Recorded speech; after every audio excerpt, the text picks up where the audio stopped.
Белорусских детей не пустят в РФ. После заявления Лукашенко премьер-министр подписал указ. Токаев пошел на сделку с Минском. К чему приведет неожиданное партнерство? Шелковый путь через Арктику. Северный ледовитый океан становится белорусам все ближе. Печатный станок без инфляции. Почему рост денежной массы в Беларуси не вызывает немедленного обвала рубля? Здравствуйте. Пятничный день. Нефта Плюс начинает с первого информационного выпуска. Сегодня будет информация не только политическая, но и социального плана, как вы уже слышали. Постарайтесь посмотреть новости до конца, а потом поделитесь, пожалуйста, своим мнением в комментариях. Итак, мы начинаем. В Беларуси ужесточили требования к тем, кто организует поездки детей за границу. Постановление в четверг, 20 августа, подписал премьер-министр Александр Турчин. Теперь конкретно юридическую ответственность за безопасность несовершеннолетних официально закрепили за организаторами и сопровождающими. Причем не только в дороге, но и на всем протяжении пребывания за границей. Его формула была максимально простой. Надо посидеть дома это время. Надо заниматься футболом и другими мероприятиями здесь. Здесь более комфортно, в тихой, спокойной стране. И надо запретить всякие поездки без государственного на то надзора и разрешения. Но дома не сидится. Очень хочется в воюющую РФ. Слава богу, хоть в Украину не пустят. А вот в стан агрессора, где жизнь человека обесценилась до нельзя, пожалуйста. Границы открыты. Если раньше ответственность была размазана между родителями, частными организаторами и сопровождающими, то теперь государство хочет заранее определить, кто конкретно отвечает за ребенка на каждом этапе поездки. Судя по всему, теперь ответственные будут финансировать и лечение, и оплачивать страховки, если что-то случится. Отвечают же юридически. Итак, кто теперь первым решится брать ответственность за жизнь и здоровье детей? Государство же разрешило ехать в воюющую страну. Казахстан расширяет эксперимент, который должен заметно ускорить железнодорожные перевозки из Китая в Европу через Россию и Беларусь. Пилотный проект, который разрабатывался еще с 2024 года, добавили 2 маршрута через Брест. Главное новшество заключается в автоматическом выпуске транзитных деклараций. Это позволяет сократить прохождение контроля примерно с 3 часов до 30 минут и уменьшить простои поездов на границах. Дополнительные маршруты теперь пойдут через станции Брест-Восточные и Брест-Центральные. За первые 4 месяца года перевозки между Беларусью и Казахстаном уже выросли почти на 20%, а теперь этот зеленый коридор хотят сделать еще более выгодным аж в 6 раз. Несмотря на санкционные ограничения и политическую изоляцию Минска, сухопутный транзит из Китая в ЕС через инфраструктуру Беларуси остается одним из наиболее востребованных и ускоряемых торговых путей. Белорусские власти нашли еще один путь в Китай в обход привычных европейских маршрутов. Теперь грузы предлагают отправлять через российский Мурманск, а дальше по Северному морскому пути через Арктику. Маршрут выглядит так: Калядичи, Мурманск, Северный ледовитый океан, китайские порты. По данным Белтамошсервиса, доставка от двери до двери занимает около 30 дней. Это примерно на 30-40% быстрее традиционного морского пути через Суэцкий канал. В отличие от поезда, где нужно собирать состав минимум из 62 вагонов, на морское судно можно заявить даже 1 контейнер. Арктический маршрут Беларусь начала осваивать после блокировки части европейских транспортных коридоров. В 2025 году по нему уже отправляли белорусские контейнеры в Циндао. Сейчас таким способом в Китай везут в том числе удобрения и продукцию деревообработки. Новый порт в Мурманске должен расширить эту схему. Туда уже прибыл контейнеровоз китайской компании New Shipping Line с запчастями, но есть существенный нюанс. Северный морской путь остается сильно зависимым от погоды и льда, а полноценная навигация длится лишь 2-4 месяца в году. Хотя Росатом планирует расширить группировку ледоколов до 11 единиц к 2030 году для круглогодичных проводок, но пока это стабильно сезонный коридор, поэтому заменить железную дорогу и традиционные морские маршруты Арктика пока не может. Скорее, Беларусь получает еще один логистический запасной выход после того, как западное направление для нее резко сузилось. Наши отправляют в Китай калийные удобрения и пиломатериалы, а обратно импортируют автомобильные комплектующие и промышленные товары.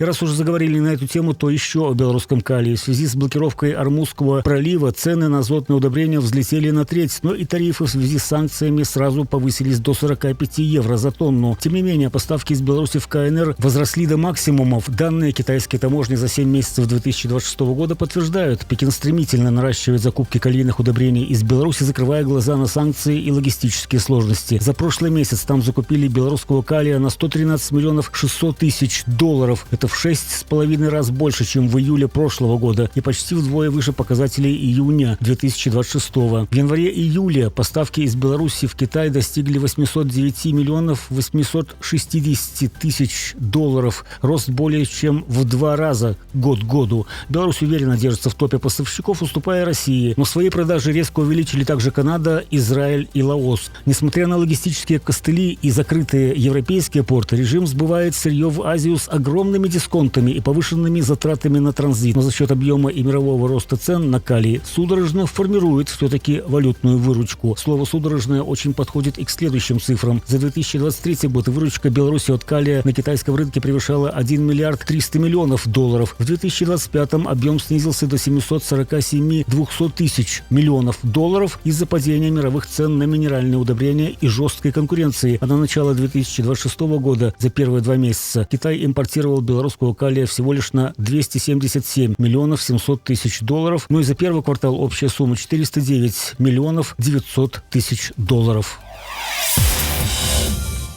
Почему рост денежной массы в Беларуси не вызывает немедленного обвала рубля? Масса растет, то есть, как считают эксперты сайта «Банки24», станок работает. Рост количества денежных знаков в июле увеличился сразу на 29,5% год к году, хотя власти рассчитывали к декабрю удержать рост в пределах 13-15%. Но финансисты не считают такой почти двухуровневый рост пугающим, потому что не вся масса сразу выливается на потребительский рынок, то есть не все эти деньги можно немедленно потратить. Основной объем денежного капитала сформирован безотзывными вкладами населения и бизнеса. Правда, почти треть вкладов составляют иностранные валюты, стоимость которых постоянно пересчитывается в белорусские рубли, поэтому изменение курса само по себе способно заметно двигать показатель вверх или вниз. Кстати, в 2026 году рублевые вклады населения обновляют исторические максимумы. До тех пор, пока эти деньги заблокированы на банковских счетах и переоткрываются на новые сроки из-за привлекательных ставок, они не попадают на розничный рынок и не создают прямую угрозу горячего спроса. В том числе и из-за этого годовая инфляция в Беларуси удерживается на очень низких уровнях по сравнению с прошлым годом. В июле она повысилась на 0,1%, но установилась на отметке в 4,4%. В августе 2025 инфляционный процесс заходил намного дальше, был равен 7,4%. Накопленный объем рублевой массы создает навес, который станет фактором риска, если население массово решит забрать вклады из банков. Похожая ситуация уже была в 2025 году. Тогда рублевая денежная масса выросла на 25,6% вместо прогнозируемых 15,21%. Однако резкого скачка цен вслед за этим не произошло.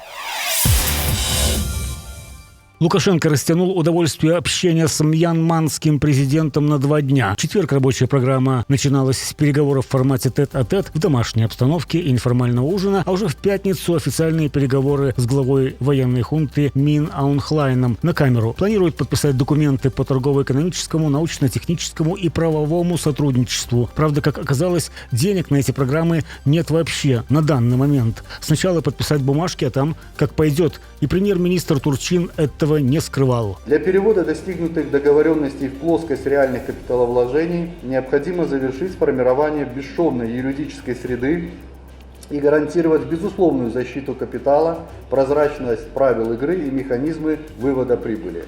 Предстоит работа по заключению полноформатного международного договора о защите и поощрении инвестиций. Необходимо обеспечить для обеих сторон режим наибольшего благоприятствования. Да, пока договоры, которые будут подписаны сегодня, никак не обеспечены финансово. Любые проекты останутся на бумаге, если не обеспечить их реальное финансирование. Совместно с мьянманской стороной подготовлен надежный финансовый фундамент. Базовое кредитное соглашение между Банком развития Беларуси и Министерством финансов Мьянмы, проект которого готов к подписанию. Это не декларация о намерениях, а конкретный финансовый инструмент, открывающий прямую и надежную линию экспортного кредитования наших совместных проектов. Чьи банки и в каких долях будут выделять кредиты, не обозначено. Известно, что Мьянма все еще воюющая, раздираемая внутренними конфликтами, а Беларусь по уши засанкционированная. Кто найдет лишние деньги на воплощение непонятных проектов, нам, возможно, когда-то и сообщат. К чему приведут открытые границы и неограниченный слив бензина в РФ? А теперь даже и в самых близких к Кремлю локациях опять начался коллапс с топливом. Россияне хлынули в Беларусь уже более уверенно. Справка, если что, Беларусь-нефть. Вон она. Вон, Беларусь-нефть. Одна машина на российских номерах с канистрой. И вторая, вот тоже российские номера с канистрой. Я не знаю, что происходит, совпадение ли это, да, совпадение. Обкрадываешь белорусские заправки? 100 литров 25 и не 70. 95 литров. Обокрал белорусов. Молодец, сынок. Обокрал. Не стыдно? Нет. Нет? Что раньше будет, закроют границу или бензин продавать будут только по паспорту гражданина РБ, а может талоны введут, пока процесс нашествия российского ига на белорусские заправки только нарастает. И это вся информация на утро пятницы. Спасибо, что были с нами. Начинается очередной уикенд с выпусками на белорусской мове и воскресным подведением итогов недели. Постараемся, чтобы было очень интересно. Вечером сегодня мои коллеги подхватят белорусский контент своим подбором тем, а всем нам успехов в делах и окончательной победы над тоталитарным злом. Здоровья и счастья вам. До встречи.